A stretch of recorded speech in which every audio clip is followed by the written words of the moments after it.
Things are heating up in Tunisia. There have been massive demonstrations across all major cities in that country, and this is despite the Tunisian president Kais Saied calling upon Tunisians to start attacking black people in that country. So, before I continue, I want you to listen to this piece of news so that I explain to you what is going on in Tunisia. Demonstrations are taking place in Tunisia this weekend to protest against an ongoing economic crisis and government crackdown on opposition. President Kais Saied has ruled by decree since suspending parliament in 2021 in a power grab. In recent weeks, anger over the rising cost of living has boiled over into unrest, with police responding by arresting union leaders, journalists, and political opponents. So I hope we are on the same page here. So this man, back in 2021, using COVID-19 as an excuse, suspended the national parliament, the National Assembly, and usurped or took the power or grabbed the power of this National Assembly. So what he has been doing is proposing bills and laws and then approving them. So he has been acting as a president and a member of parliament in one. Basically a dictator. This is what Saddam Hussein was 25 years ago. No different from that. The result of that power grab, and lack of oversight led to government wastage, and it caused a recession, and let alone cost of living, went up. So a lot of companies and a lot of industries started laying off people, firing people because they were not making a profit. And basic goods like bread and milk shot up 3 times, 4 times, even 5 times their previous price. So that's when a lot of Tunisians started protesting and demonstrating in the streets. And he started arresting definitely trade union leaders, blaming them for the protests. And that didn't work.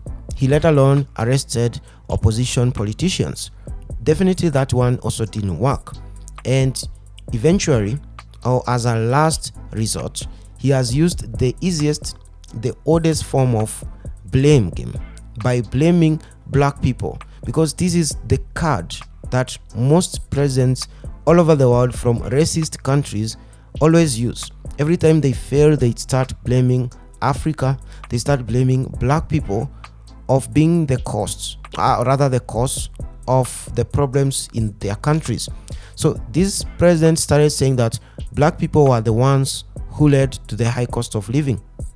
He also said that a lot of crime like theft and muggings were done by black people, even though we know definitely people who lost jobs and because of the high cost of living has pushed a lot of Tunisians to start, to turn to crime.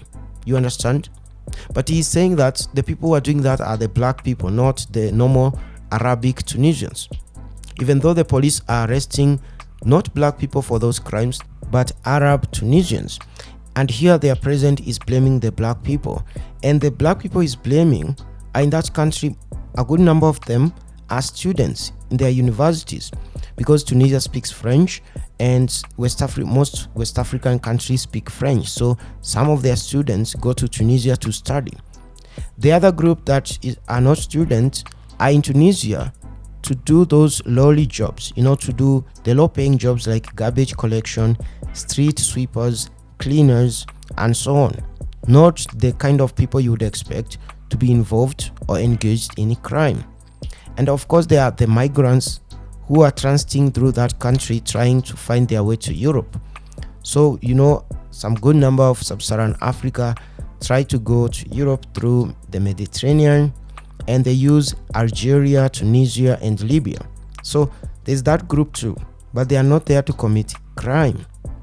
But he was blaming them anyway. And for a moment, it almost worked. It almost clicked with a good number of Tunisians, only for them to realize he was trying to divert them from the real issues, and they went back to the street to protest. Even today, they are doing that. But that's how they all do it. They always blame black people. They blame Africa for most of their problems. And I'm going to show you a European country that has started blaming black migrants African migrants in their country, even though the same country has migrants from so many countries, some from Ukraine, others from as far as Afghanistan and India and Pakistan, coming to the same country, but they have an issue with the black people. They say that the black people are not welcome. So I'm going to show you a short clip, then I tell you more about that European country. Hundreds of sub-Saharan African migrants have been attacked or made homeless in Tunisia after a racist presidential speech last week. Guinea sends a plane to repatriate some of its nationals, and other countries are set to follow suit. So the European country I was talking about is the UK, and according to this article published this past Saturday, is that the UK Home Secretary visited Rwanda to discuss a controversial deportation scheme.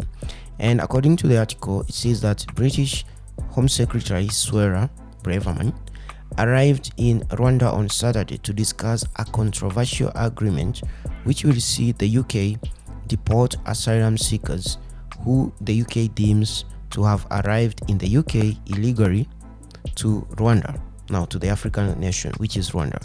And before you even ask why is Rwanda involved, is that you have to ask them. I don't know, but from what I heard or I read somewhere, is that British or Britain or the UK had approached 3 other countries before Rwanda. So they approached Kenya, where this Home Secretary has a family, by the way, because her parents, one of her parents came from Mauritius, the other one came from Kenya in 1970s, and they went to the UK as asylum seekers themselves, and she was born there as the first generation Indian in the UK, and now she is the Home Secretary, and she doesn't want to see other asylum seekers coming to the UK and living the same way her parents lived in that country or arrived in that country.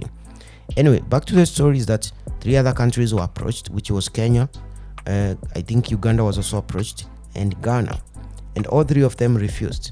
So the UK approached Rwanda, and I think Rwanda accepted. So there was a back and forth between the government of the UK and some NGOs in that country in court, trying to find, basically arguing that doing that is illegal, because according to the UK government website, they say they have to give or claim for asylum. There's the reason for eligibility, and they say you can be eligible for that if you are being persecuted because of your race, because of your religion, your nationality, or your political opinion, also because of your sexual orientation. And they don't talk of how illegal or how someone applying for asylum can be an illegal asylum seeker, because if the grounds for you to be eligible are there, then you can't be considered as an illegal asylum seeker. There's nothing like that. So definitely 9 out of 10 of the people will be deported to Rwanda will be Africans, because I don't think the UK would consider an asylum seeker from a country like India, like now this Home Secretary's parents did, as an illegal migrant. They will not consider someone from Ukraine as an illegal migrant. I hear that they actually host them in some 400 hotels. There is like about 400 hotels in the UK that are hosting these asylum seekers from Ukraine. Now, these could be refugees, but an asylum seeker and a refugee are one and the same anyway, because you are running away from the same, conflict, the same problems. But that's the situation. And look at her. She is Indian, as I was saying, and she wants to pass this illegal, controversial policy to deny other asylum seekers from getting asylum in the UK. And I said again, 9 out of 10 they will be Africans, because they have been blaming black people in that country, especially the asylum seekers, as being the ones behind some crimes in that country, even though we know that is not true. So they have been trying to come up with that narrative that black people in the UK are the ones who commit most crimes, which we know it's not true because you have to do a census. The Prime Minister of the UK again is of Indian origin, whose parents were Kenyan Indians. They were in Kenya in the 1960s and 70s when Kenya gained independence from Britain.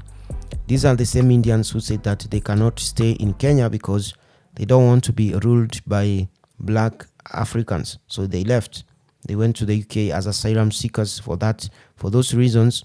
Definitely they could have claimed the asylum using either the race, religion as a Hindu, or even political opinion. Whichever eligibility reason they used, they were admitted.